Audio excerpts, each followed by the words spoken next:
They said I'd never succeed. Those words echoed in my mind as I walked out of that house for the last time, carrying nothing but a single suitcase and shattered dreams. My stepbrother received $175,000, a fortune handed to him on a silver platter while I got lectures about how I'd never amount to anything. The favoritism was so blatant, so cruel, that it took my breath away. But they had no idea what I was capable of. They never bothered to ask about my plans, my ambitions, or my silent sacrifices. Years passed, and I built something they could never imagine. I succeeded beyond their wildest dreams, while they spiraled into consequences of their own making. Then one day, my phone rang. The desperation in that voice was unmistakable. They found me. They needed me. And suddenly, the daughter they discarded like trash had become their only hope. Would you take that call? Would you help the people who told you that you'd never succeed? Stay with me, because this story of betrayal, triumph, and the sweetest vindication will leave you speechless. If you're enjoying this, don't forget to subscribe to the channel and comment what you would do in this situation. I still remember the exact moment my world crumbled. I was 22 years old, standing in my father's study, watching him write a check that would change everything. $175,000. The pen scratched across the paper with a finality that made my stomach drop. He didn't even look up at me as he signed it. "This is for your future, son," my father said, handing the check to my stepbrother Derek with a proud smile I'd never seen directed at me. "Invest it wisely. Start that business you've been talking about." Derek was 25, charming in that effortless way that made everyone overlook his complete lack of ambition or follow-through. He'd dropped out of 3 different colleges, bounced between jobs like a pinball, and had never finished a single project in his life. But he was my stepmother Linda's precious boy, and in the 8 years since she'd married my father, Derek had become the golden child, while I faded into the background like old wallpaper. What about me? The words escaped before I could stop them. My voice sounded small, desperate. I hated it.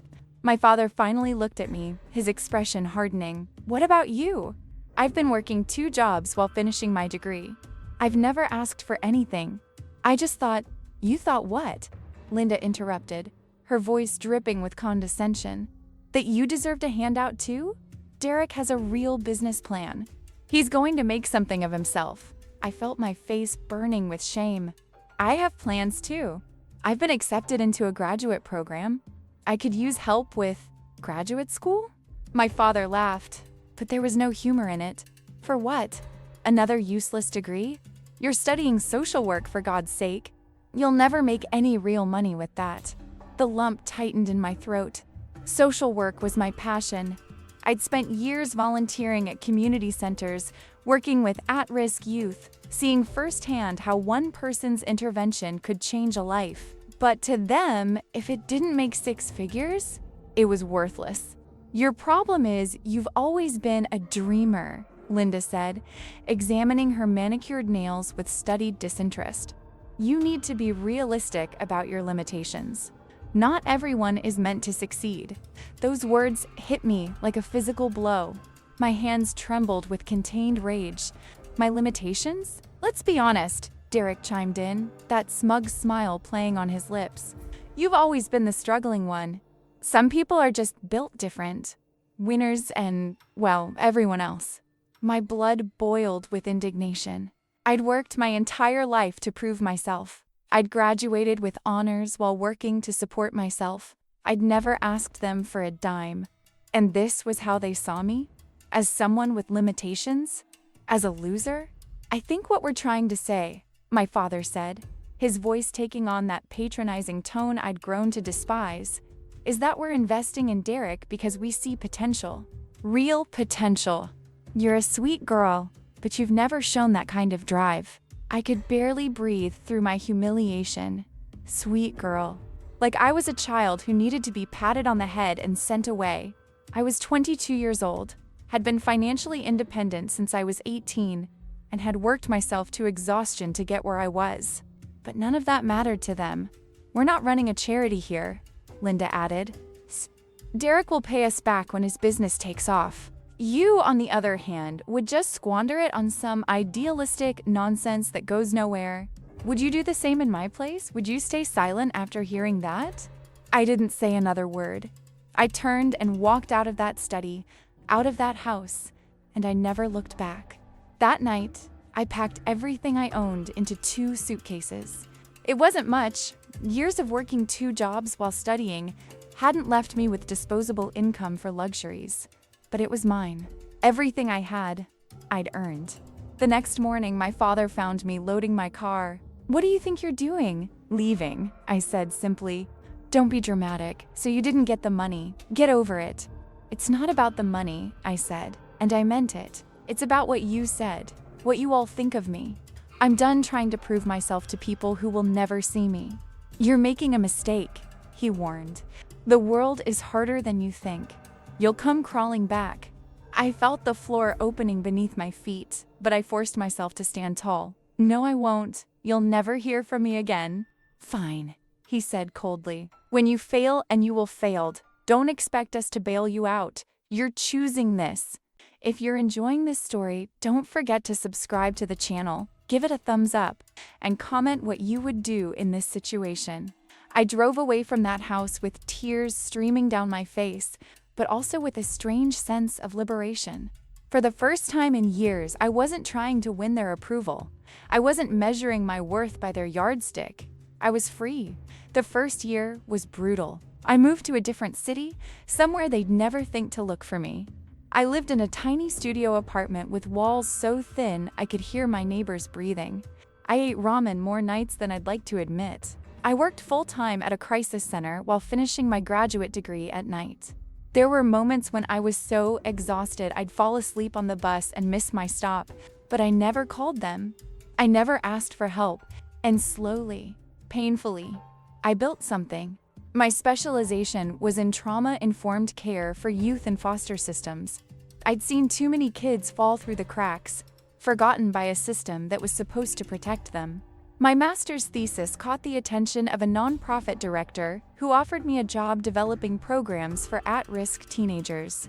"You have something special," she told me during my interview. "You actually understand these kids. You see them." Maybe I understood them because I knew what it felt like to be invisible in your own home, to be written off before you'd even had a chance to prove yourself. The nonprofit work was rewarding, but poorly paid.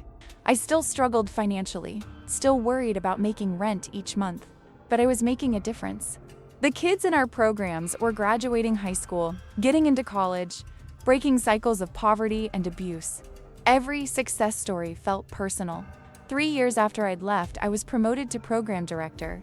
It came with a modest salary increase and actual health insurance luxuries I'd gone without for too long. I celebrated by buying myself a meal at a real restaurant, not fast food.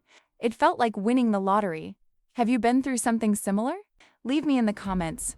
That's when I met Margaret Chun. She was a wealthy philanthropist whose foundation funded youth programs across the state. She visited our center unannounced one afternoon, wanting to see where her donations were actually going. I gave her the tour myself, introducing her to the kids, showing her our facilities, explaining our approach. "Most people in your position would have given me statistics and talking points," she said afterward. "You introduced me to human beings.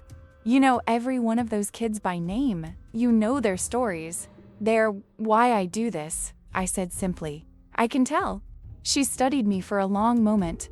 "How would you feel about expanding your reach?" "I'm looking to invest in someone who can take this model statewide, someone with vision and passion." "I think that might be you." My heart pounded so hard it hurt. "Statewide? I'm prepared to fund a pilot program. $500,000 to start. If it works, we scale up. I want you to lead it." I felt like I was floating. $500,000.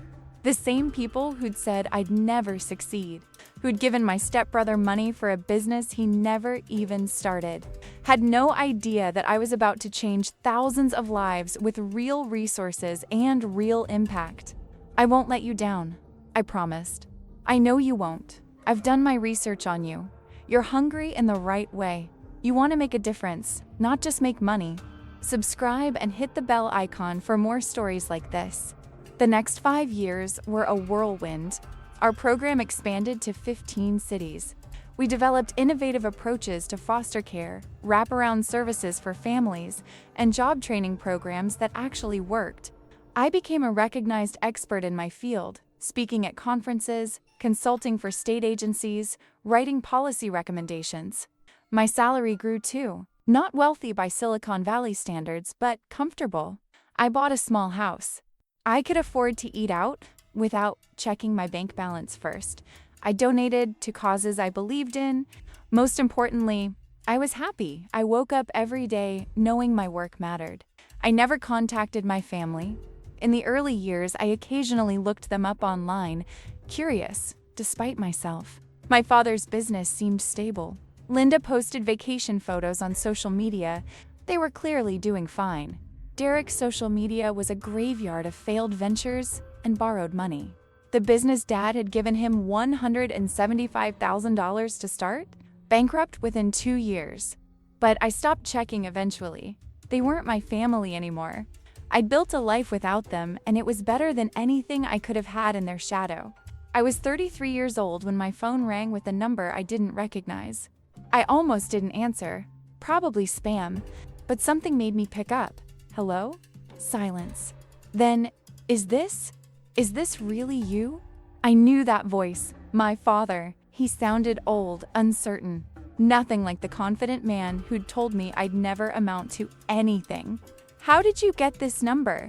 My voice was ice. I hired someone, a private investigator. I needed to find you. He was breathing heavily, like he'd been running. Please don't hang up. I need to talk to you. We have nothing to talk about. Please. The word broke. Please, it's important. Against my better judgment, I listened. The story spilled out of him in disjointed fragments. 3 years ago, my father had been diagnosed with a degenerative illness. His medical bills were astronomical, even with insurance. The experimental treatments he needed weren't covered. His business had suffered because he couldn't work as much. They'd burned through their savings. Linda had left him 6 months ago. Apparently, she'd only stayed while the money lasted. She'd taken what she could in the divorce, and Derek had gone with her. My father was alone, sick, and nearly bankrupt. Derek needed more money last year, my father said, his voice heavy with regret. I mortgaged the house to help him. He promised he'd pay me back. He said he had a sure thing. He took $200,000, and I never saw him again. Linda won't even take my calls. I felt a cold fury settling over me. And you're telling me this because? Because I have no one else. The house is in foreclosure. My medication costs more than I can afford. I'm going to lose everything. He paused. I heard you've done well. I heard you're successful. I thought maybe you could help. There it was. The real reason for this call. He didn't want reconciliation. He didn't want to apologize. He wanted money. You thought I could help, I repeated slowly. I know I have no right to ask. I know what I said to you. But you're my daughter. Family is supposed to help family. Do you think I overreacted? Comment below. A laugh escaped me, bitter and sharp. Family is supposed to help family? Is that what you said? That's interesting because I remember a different conversation. I remember you giving Derek $175,000 while telling me I'd never succeed. I remember you calling me a dreamer with limitations. I remember Linda saying I'd squander money on idealistic nonsense. I was wrong, he said quickly. We were all wrong about you. You proved us wrong. You became successful despite everything. No, I corrected him. I became successful because of everything. Because you pushed me out. Because you made it clear I'd never be good enough. I had to succeed. I had no safety net, no backup plan, no family to crawl back to. You made sure of that. I'm sorry. I'm so sorry. If I could take it back, but you can't. And now you want me to bail you out? After everything? I'm dying, he said, and his voice cracked completely. I have maybe 2 years left. I just don't want to die alone and homeless. I just need help. My hands trembled with emotions I couldn't name. Anger, pity, vindication, grief for the father I'd once loved before Linda and Derek had poised everything. Where's Derek? I asked. Where's your golden boy? The one with all that potential? He won't return my calls. Neither will Linda. You're the only one who… He couldn't finish. The only one who what? Who actually has character? Who honors commitments? Who doesn't abandon people when they're no longer useful? My voice was sharp as broken glass. Funny how that works, isn't it? You invested in the wrong child. Give it a thumbs up if you think I did the right thing. He was crying now. I could hear it in his breathing, in the way his words caught. Please. I'm begging you. I know I don't deserve it, but please. I closed my eyes. The apartment I'd once lived in, with the thin walls and the broken heater. The nights I'd eaten ramen for dinner so I could afford textbooks. The bone-deep exhaustion of working full-time while getting my master's degree. The loneliness of building a life with no family to celebrate my wins or catch me if I fell. I'd done it all alone, and I'd succeeded. You told me I'd come crawling back, I said quietly. You told me I'd fail and need to be bailed out. Do you remember that? Yes, he whispered. And here you are instead. The tables have turned, haven't they? Yes, I let the silence stretch out between us, let him sit with the weight of his choices. Part of me wanted to hang up, to let him face the consequences of his favoritism, his cruelty, his blindness. He'd made his bed with Linda and Derek. Let him lie in it. But another part of me, the part that had spent a decade working with broken families and damaged kids, understood something he never had. Understanding consequences doesn't mean becoming like the people who hurt you. I'm not going to give you money, I said finally. His breath hitched. I understand. I'm sorry for bothering you. I'm not finished. I'm not going to give you money because that's not what you need. You need medical care, stability, and support. Here's what I'm going to do. I explained my plan. I had connections through my work organizations that helped people navigate medical debt, programs that provided housing assistance, social workers who could coordinate care. I would make calls, open doors, use my network to get him the help he needed. But I wasn't going to write a check and let him squander it like he'd let Derek squander everything. I'll help you, I said, but you're going to have to do the work. You're going to have to attend the appointments, follow through on the programs, actually participate in your own rescue. I'm offering you a hand up, not a handout. Can you do that? Yes, he said, his voice thick with tears. Yes, thank you. Thank you so much. And one more thing. This doesn't erase what happened. This doesn't mean we're suddenly a happy family again. I'm doing this because it's the right thing to do, not because you deserve it. Do you understand? I understand. Good. I'll be in touch with information. But Dad, don't ever tell me I'd never succeed again. Comment below what you would have done differently. I hung up and sat in silence for a long time. My heart was racing, my emotions a tangled mess. I wasn't sure if what I was feeling was satisfaction, grief, or just exhaustion.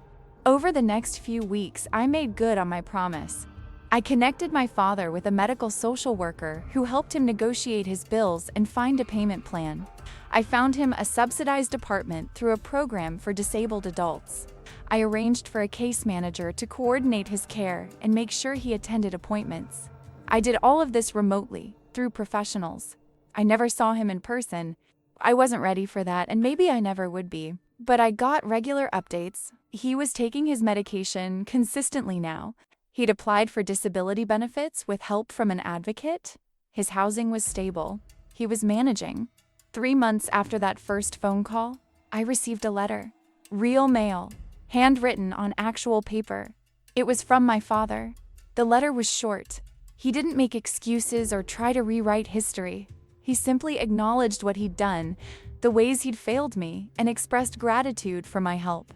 At the end, he wrote, "You succeeded despite me, not because of me. You're everything I should have seen 11 years ago. I'm sorry it took losing everything for me to understand what really matters. You have more character in your little finger than I have in my entire body. I hope someday you can forgive me, but I understand if you can't. You owe me nothing. You never did." I read that letter 3 times, and by the 3rd time, I was crying. Not for what could have been, that ship had sailed long ago, but for the closure maybe, for the acknowledgement that I'd been right to leave, right to build my own life, right to refuse to be diminished by people who couldn't see my worth. Would you do the same in my place? A few weeks later, my phone rang again. This time, it was Linda. I almost didn't answer, but curiosity won out. "I heard what you did for him," she said without preamble. No greeting, no small talk. "I heard you helped him even after everything." "What do you want, Linda?" "Derek is in trouble. He owes people money, dangerous people.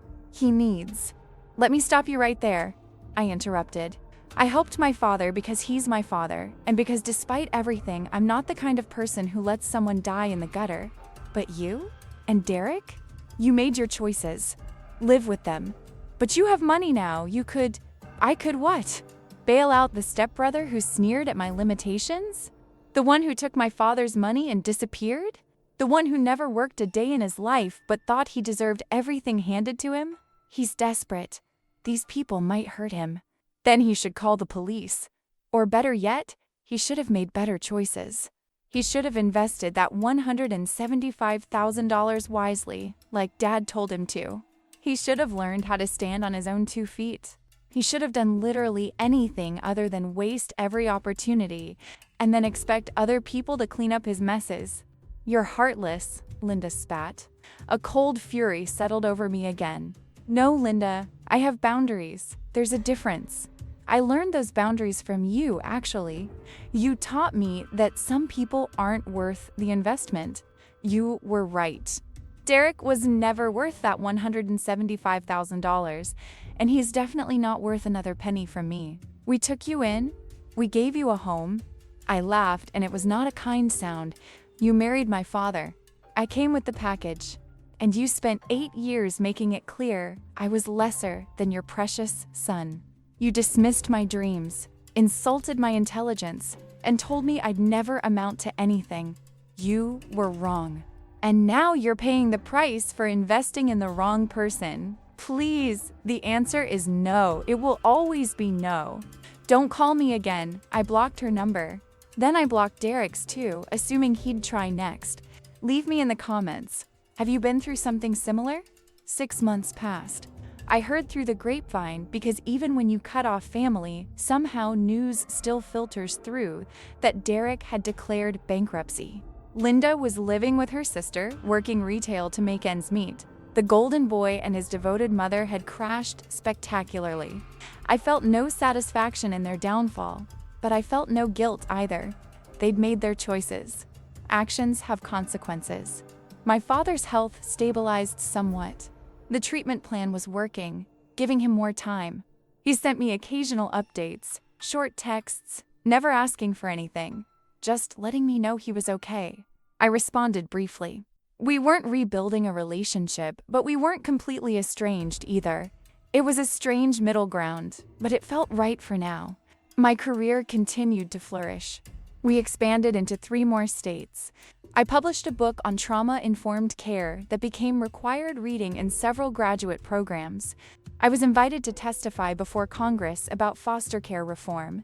The girl they'd said would never succeed was literally helping to shape national policy.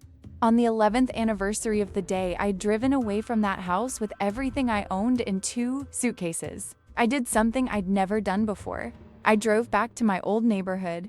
Not to the house, someone else lived there now after the foreclosure, but to the area, just to see it with adult eyes. It looked smaller than I remembered, less impressive. The houses weren't as grand, the streets weren't as pristine. It was just a normal suburban neighborhood, nothing special. I'd built it up in my mind as this fortress I'd been expelled from, but it was just a place. Brick and mortar, nothing more. I thought about the girl I'd been at 22. So desperate for approval, so wounded by rejection. If I could talk to her now, I'd tell her that leaving was the best thing that ever happened to her. I'd tell her that the people who underestimated her were wrong, but more importantly, that their wrongness didn't define her. She'd defined herself. I'd tell her that $175,000 meant nothing compared to what she was about to build, that Derek would waste his money within 2 years. But she'd invest her poverty into purpose and create something that actually mattered. that the limitations Linda spoke of were actually Linda's limitations. Her inability to see value in anything that didn't make money, her blindness to character and compassion and commitment. I'd tell her that 11 years later, she'd be standing here, successful and happy and free, and that every struggle would have been worth it. Subscribe and hit the bell icon for more stories like this. Last month, I received an invitation to speak at a conference in my hometown. I almost declined too many complicated emotions associated with that place. But then I thought, why should I avoid it? I'd earned the right to walk into any room with my head held high. The conference was at a prestigious hotel downtown, 500 people in attendance, including state legislators, nonprofit leaders, and prominent philanthropists. I was the keynote speaker. As I stood backstage waiting to go on, my phone buzzed. A text from my father. "I saw you're speaking today. I wanted to come, but I wasn't sure I'd be welcome. I just want you to know I'm proud of you. I should have said that 11 years ago. I should have believed in you. I'm sorry I didn't. You succeeded because you're remarkable, and I'm sorry it took me so long to see it." My eyes burned with unexpected tears. I typed back, "Thank you. That means more than you know." I walked onto that stage and delivered the best speech of my career. I talked about resilience, about proving wrong the people who underestimate you, about building something meaningful from nothing. I talked about the kids I'd worked with who'd overcome impossible odds. I talked about the importance of investing in people whose society overlooks. And as I spoke, I realized something. My father had been wrong, Linda had been wrong, Derek had been wrong. But in a twisted way, they'd given me a gift. They'd stripped away my illusions about family loyalty and unconditional love. They'd forced me to find my own worth instead of seeking it in their approval. They'd pushed me out of the nest, and I'd learned to fly. Would they have preferred I'd crashed? Probably. But I hadn't. I'd soared. The standing ovation lasted almost 3 minutes. Afterward, people lined up to talk to me, to thank me for my work, to tell me how our programs had changed their lives or the lives of people they loved. A young woman, maybe 23, waited until everyone else had left. "I just wanted to thank you," she said shyly. "I was in one of your first programs 8 years ago. I was about to age out of foster care with nowhere to go. Your program helped me get into college, helped me find housing, helped me believe I could make it. One graduated last year. I'm a social worker now because of you. My heart felt too big for my chest. You did that. You put in the work, but you believed in me when no one else did. You saw potential in me that I couldn't see in myself. You taught me that people who underestimate you are just revealing their own limitations." I hugged her, this young woman who'd taken the hand I'd offered and built something beautiful with her life. This was success. Not money in a bank account, not a title on a business card. This, lives changed, cycles broken, hope restored. Give it a thumbs up if you think I did the right thing. That night, I sat in my hotel room looking out at the city lights. I thought about the choice I'd made 11 years ago to walk away. Some people might say I should have stayed, should have tried harder to win their love, should have swallowed my pride and accepted their judgment of me. But I know now that walking away was the bravest thing I've ever done. It was a declaration that my worth wasn't determined by their opinion, that I deserved better than scraps of conditional affection, that I was capable of building a life that mattered, even without their support. They gave my stepbrother $175,000 and told me I'd never succeed. They were spectacularly wrong on both counts. Derek's business failed. The money disappeared. He's still bouncing from scheme to scheme, always looking for the next big score, always failing. Linda learned that marrying for money means you're only loved as long as the money lasts. My father lost almost everything before he finally understood what really matters. And me? I succeeded beyond anything they could have imagined. Not despite them, and not because of them, but simply because of who I am. Because I'm resilient, determined, compassionate, and willing to work for what I want. Because I measure success not in dollars, but in lives changed and hope restored. The girl they dismissed as a dreamer with limitations changed thousands of lives and shaped policy across multiple states.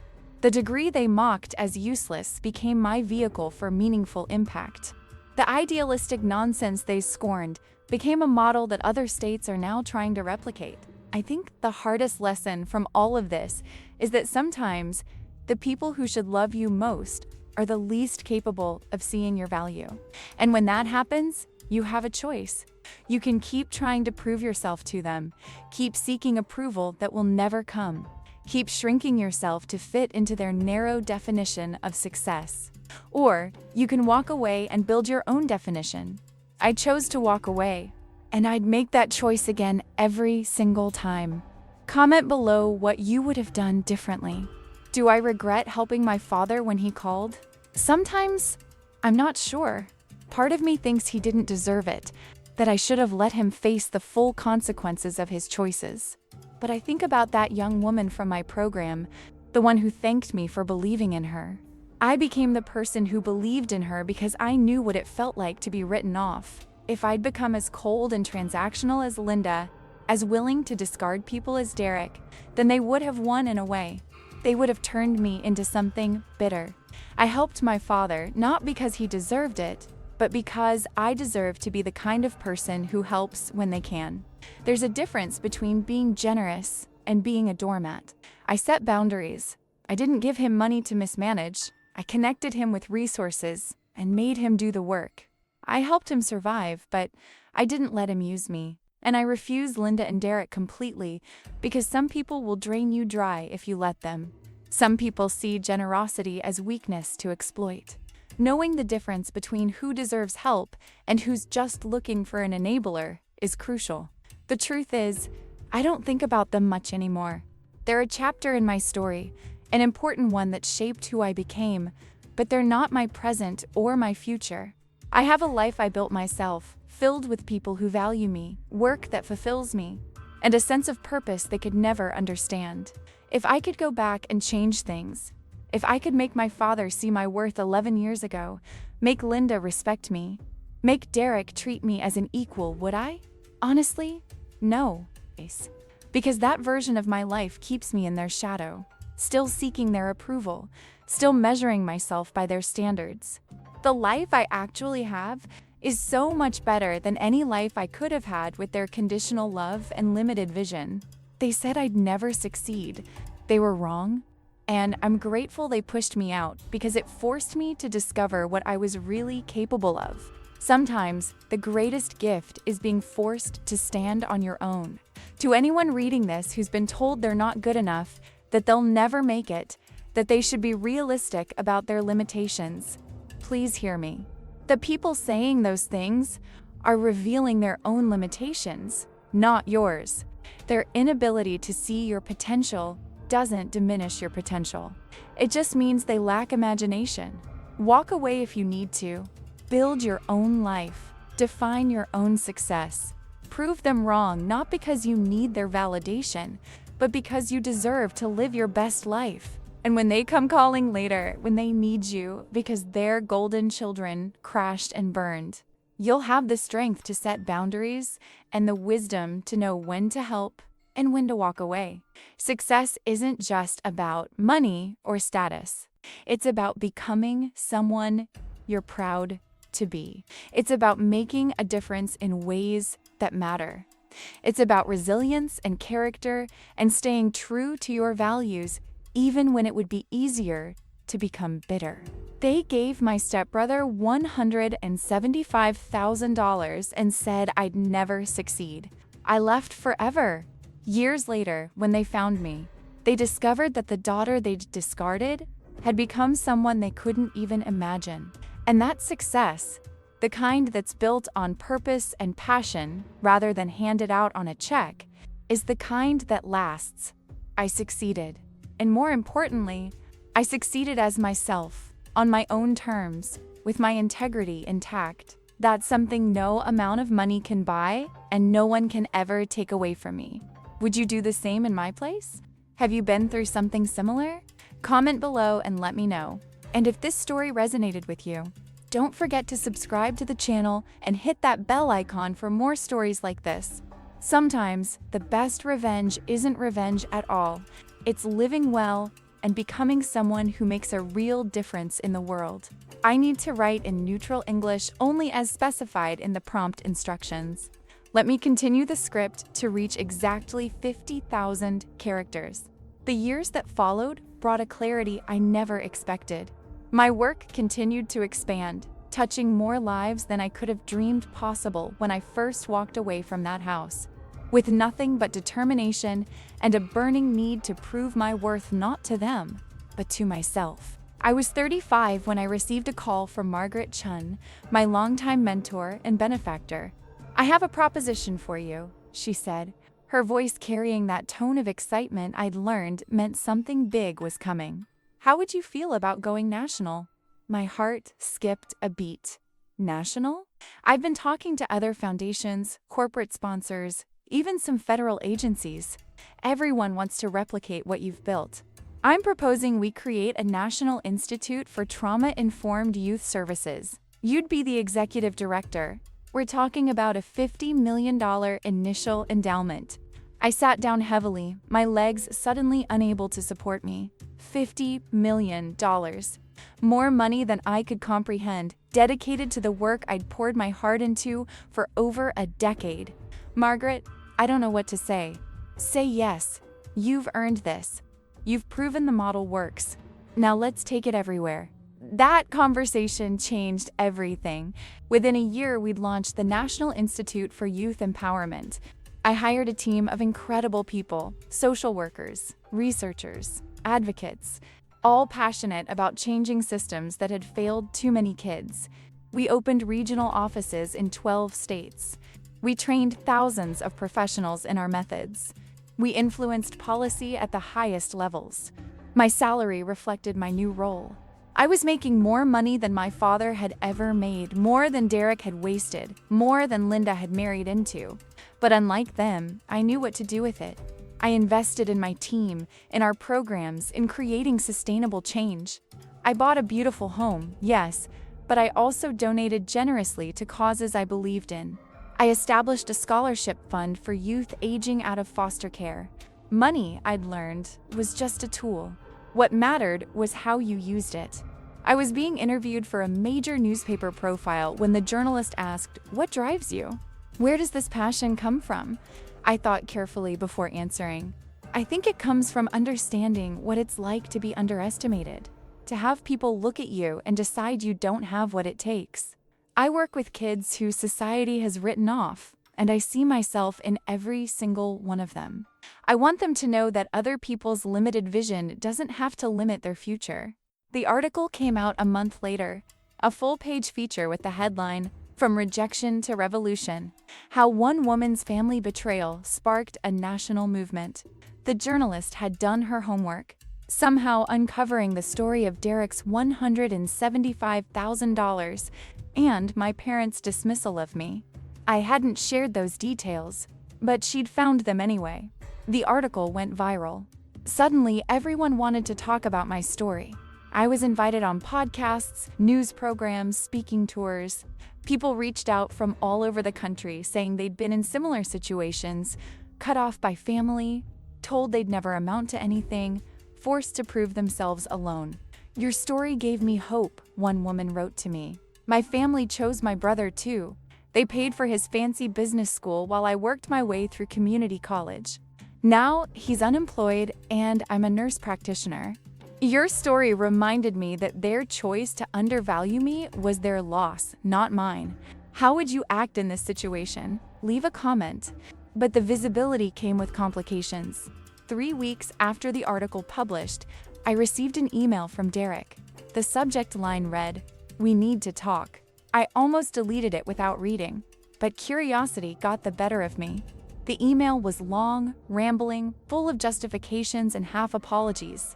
He claimed he'd been young and stupid when he'd taken that money. He said he'd made mistakes, but was trying to turn his life around. He congratulated me on my success, but the words felt hollow, performative. And then came the real reason for his message. He wanted to reconnect and maybe discuss some business opportunities. since I clearly had great connections and resources now. I read it twice, feeling that familiar, cold fury settling over me. Even now, even after everything, he saw me as a resource to exploit. Not a sister he'd wronged, not a person he'd dismissed and mocked, but a potential ATM machine with useful connections. I typed a response and then deleted it. Typed another, deleted that too. Finally, I settled on something simple. Derek, I'm not interested in reconnecting or discussing business opportunities. I've built a life without you, and that's where I intend to keep things. I wish you well, but from a distance. Please don't contact me again. His response came within minutes. You're still bitter after all these years? I thought you'd be over it by now. Guess success didn't make you a better person. That almost made me laugh. I was bitter? I was the one who needed to be a better person. The projection was stunning, but I didn't respond. I blocked his email address and moved on with my day. Some people will never understand that boundaries aren't punishment. They're self-care. Linda tried next, though she took a different approach. She sent a cardactual snail mail congratulating me on my wonderful success and suggesting we should put the past behind us and be a family again. The card was saccharine and manipulative, filled with phrases like, blood is thicker than water and life's too short for grudges. There was a separate note tucked inside. I know Derek reached out to you. I hope you'll reconsider helping him. He's really struggling and you have so much now. Family helps family, remember? There it was again. Family helps family. The refrain they'd discovered only after I'd become successful. Where was that philosophy when I was 22 and struggling? Where was that family loyalty when they'd handed Derek $175,000 and told me I had limitations? I didn't respond to Linda either. Some conversations aren't worth having. Do you think I overreacted? Let me know in the comments. My father, to his credit, never asked for anything beyond the help I'd already provided. His texts remained brief updates about his health, occasional thank yous for connecting him with resources, and rare expressions of pride in my accomplishments. We'd settled into a distant but civil relationship. I wasn't ready for more, and he seemed to understand that. One evening, about 18 months after the newspaper article, he called me. Not texted, actually called, which was unusual enough that I answered immediately. Is everything okay? I asked, worried about his health. Everything's fine. I wanted to tell you something, and it felt too important for a text. He paused, gathering his thoughts. Linda contacted me recently. She wanted me to intercede with you on Derek's behalf. She thought maybe you'd listen to me. And I told her no. I told her I had no right to ask you for anything, least of all to help the people who'd treated you so poorly. She was angry. She said I was choosing you over Derek like it was some kind of betrayal. He laughed, but it was a sad sound. It took me 11 years, but I finally told her the truth. I didn't choose you over Derek. I failed to choose you when I should have, and I've spent every day since then living with that regret. My throat tightened. Dad, let me finish. I need to say this. You succeeded in spite of me, not because of me. You became an incredible person despite my failure to see your worth. And I'm not going to compound my mistakes by asking you to rescue the people who never valued you. Derek made his choices. Linda made hers. They don't get to benefit from your success now. Tears welled up in my eyes, but I held them back. Thank you for saying that. I should have said it 11 years ago. I should have believed in you. I should have invested in your dreams instead of Derek's delusions. His voice cracked. You asked me once what I thought about your plans for graduate school, for social work. I dismissed it. I called it unrealistic. I was so wrong. You've changed thousands of lives. Derek changed nothing but bank balances, and only in the negative direction. We talked for over an hour that night, the longest conversation we'd had since I'd left home. He told me about his regrets, about how Linda had manipulated his perceptions, about how he'd let his new marriage blind him to his daughter's worth. He didn't make excuses, just acknowledged painful truths. I don't expect forgiveness, he said as we were ending the call. I don't expect us to suddenly be close again. I just wanted you to know that I see you now. I see what I missed, what I threw away. And I'm proud of you, even though I have no right to that pride. You're still my father, I said quietly. That doesn't erase what happened, but it doesn't disappear either. Maybe someday we can build something new. Not what we had before, but something honest. I like that, he said, whenever you're ready. No pressure, no expectations. Subscribe and hit the bell icon for more stories like this. That conversation shifted something in me. I realized I'd been carrying anger like armor, protecting myself from further hurt by keeping everyone at a distance. But anger is exhausting. And while boundaries were necessary and healthy, I didn't want to become so hardened that I couldn't accept genuine remorse when it was offered. I started therapy, something I should have done years earlier. My therapist helped me work through the complicated emotions surrounding my family. You can acknowledge that they failed you without letting that failure define your entire life, she told me. You can accept your father's apology without forgetting what happened. You can set boundaries with Linda and Derek without carrying rage about them everywhere you go. It was liberating, in a way. I'd spent so long proving them wrong, so focused on success as vindication, that I'd forgotten to simply enjoy my life. Yes, I'd succeeded. Yes, I'd proved my worth. But I didn't need to keep proving it. I could just be. Around this time, I started dating again, something I'd neglected while building my career. I met someone wonderful, someone who valued my compassion and drive, who understood my passion for my work, who never made me feel like I had to choose between ambition and connection. We took things slowly, building something real and solid. Your family sounds complicated, he said one evening over dinner after I'd shared a brief version of my history. That's a diplomatic way to put it, I laughed. Do you think you'll ever fully reconcile with them? I considered the question carefully. With my father? Maybe. We're building something slowly. It'll never be what it could have been, but it might be something honest and real. With Linda and Derek? No. Some relationships aren't meant to be salvaged. Some people have shown you exactly who they are, and believing them doesn't make you bitter, it makes you wise. He nodded. It takes strength to set those boundaries. It took more strength than succeeding in my career, honestly. It's easy to work hard. It's much harder to walk away from people who claim to love you, but treat you as less than. Comment below what you would have done differently. My 37th birthday arrived. 15 years after I'd driven away from my childhood home. My team threw me a surprise party at the office. The conference room was filled with current and former colleagues, youth from our programs, board members, and friends. The walls were decorated with photos from our work over the years. Kids graduating, families reuniting, programs launching, lives changing. Speech, someone called out, and soon everyone was chanting it. I stood up, looking around at these faces, people who'd chosen to be in my life, who valued what I brought to the world, who saw me clearly and completely. 15 years ago, I began. I made a choice that changed my life. I chose to walk away from people who couldn't see my worth, and I chose to build a life on my own terms. It was the scariest and best decision I ever made. I told them a version of my story, one I rarely shared in full. I talked about the $175,000, about being told I'd never succeed, about leaving with nothing but determination. I talked about the struggles and the victories, the loneliness and the community I'd built. The thing is, I continued, they thought success meant money and status. They thought investing in Derek's business idea was smart because it might make a profit. But look around this room. This is success. Lives changed. Systems improved.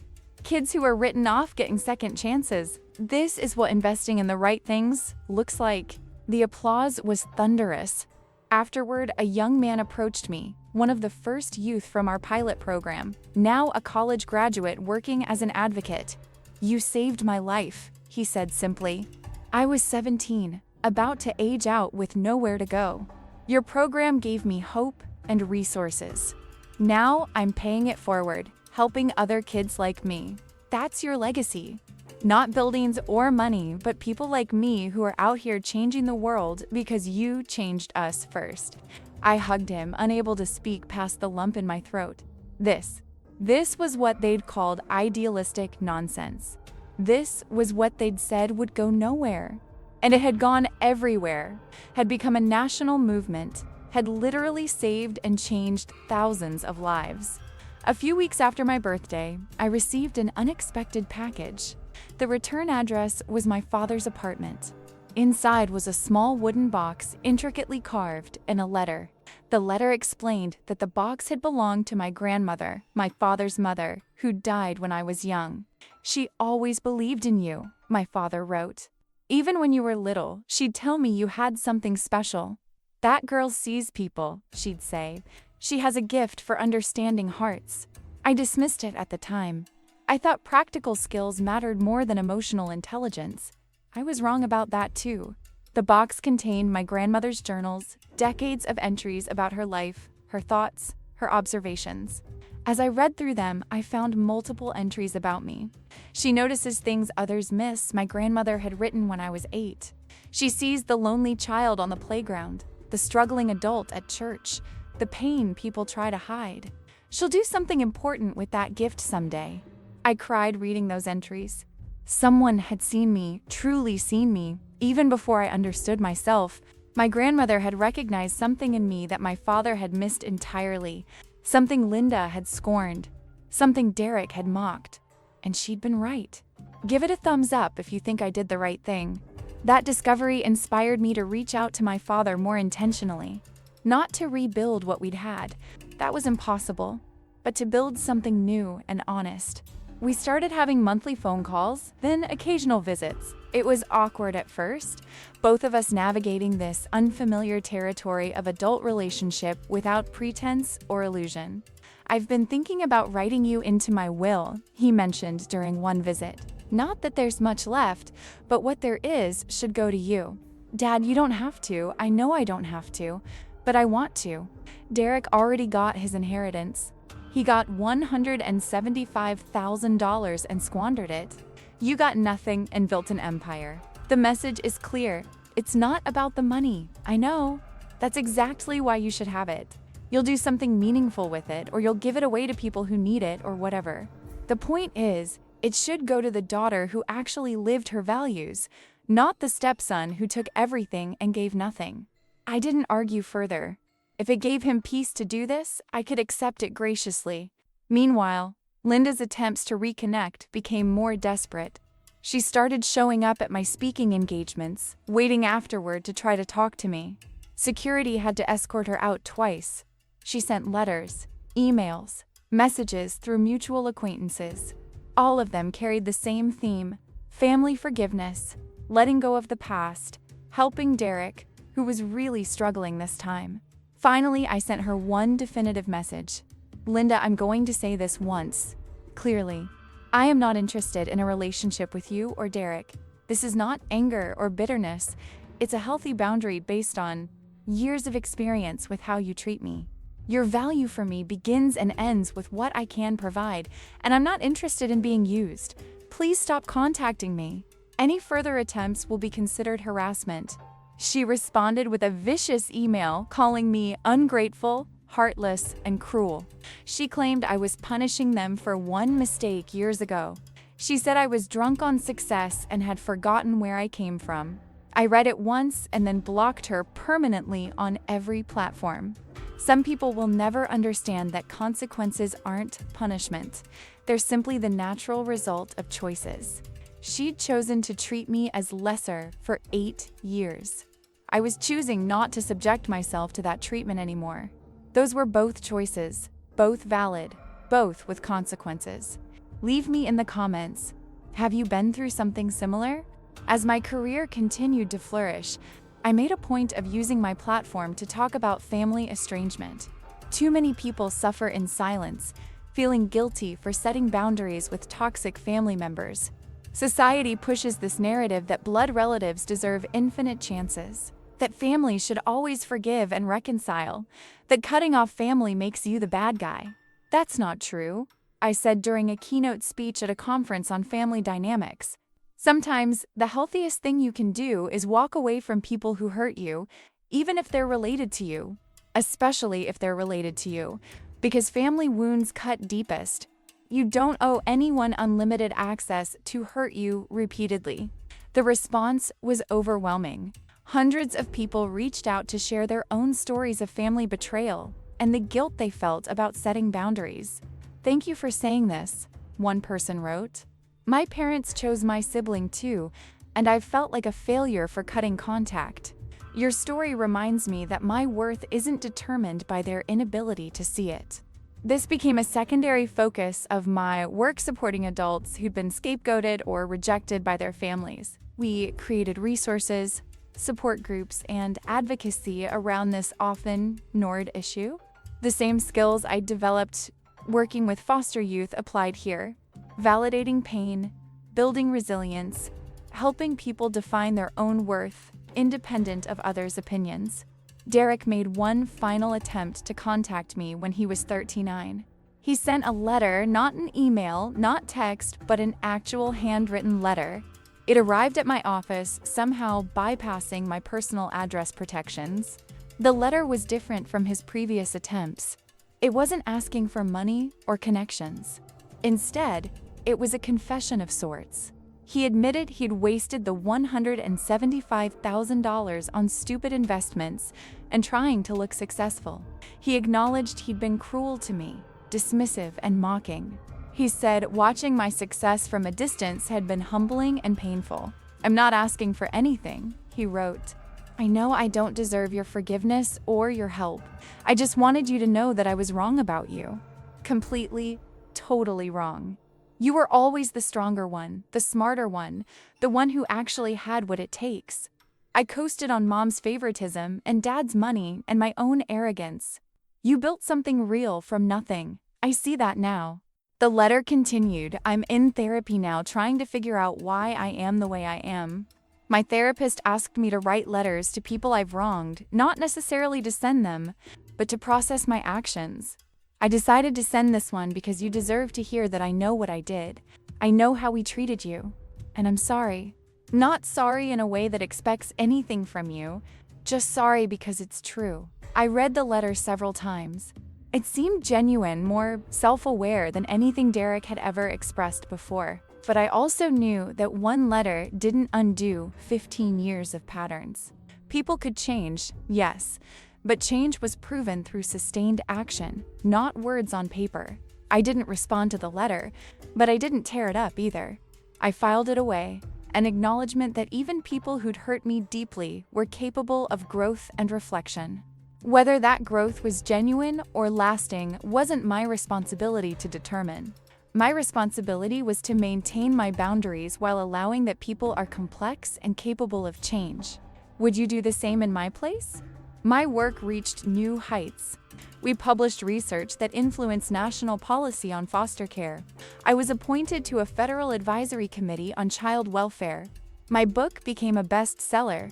I was named one of the most influential people in social services by multiple organizations. But the success that mattered most wasn't the awards or recognition.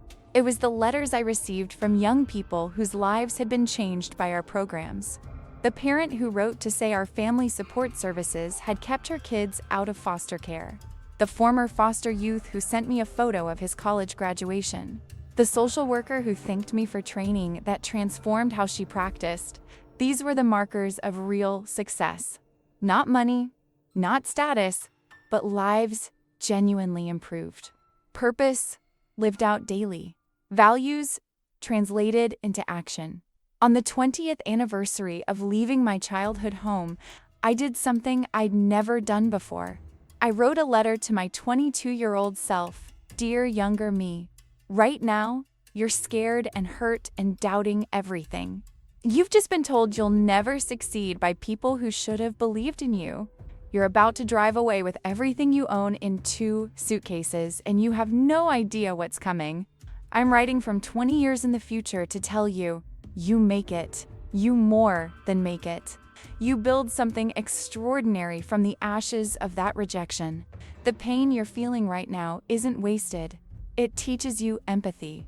It shows you what kids in foster care feel when adults write them off. It becomes the foundation of work that changes thousands of lives. That $175,000 Derek received? He wastes it within 2 years. But you build something worth more than any dollar amount.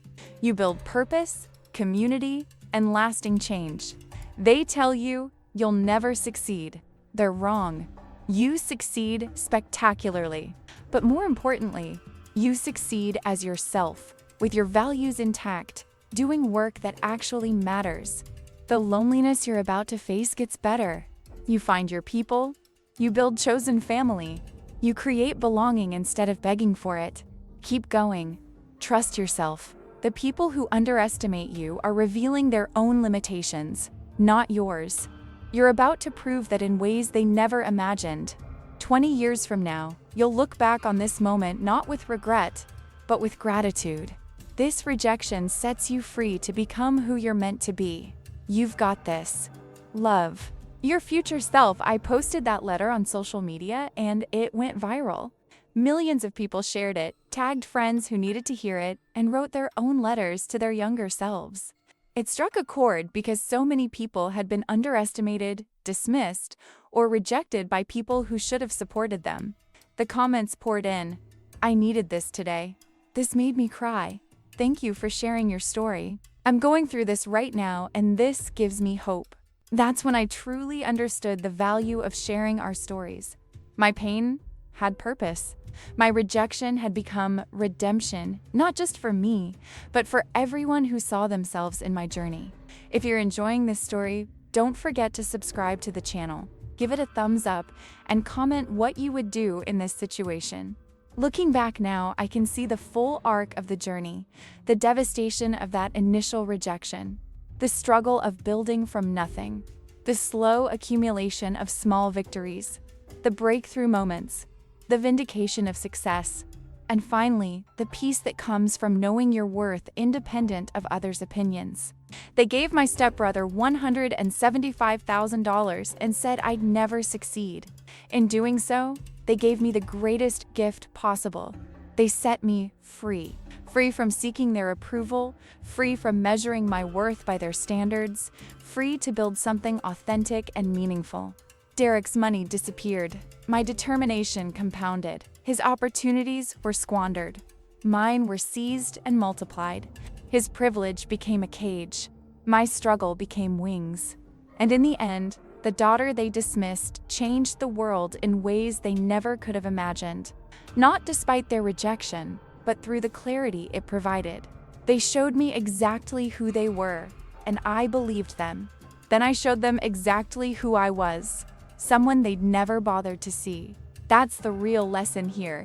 When people show you they don't value you, believe them. Don't waste years trying to prove yourself to people invested in not seeing you.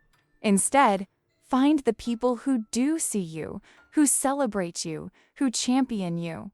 Build your life with those people. Let the others fade into irrelevance. Success isn't about proving wrong the people who doubted you. It's about proving right the person who never stopped believing in you, yourself. It's about living your values, using your gifts, and making a difference in ways that matter to you. They said I'd never succeed. They were wrong. But their wrongness doesn't define my success. I define my success. And by that measure, I've succeeded beyond my wildest dreams. Not in spite of them, but because I finally stopped letting their voices drown out my own.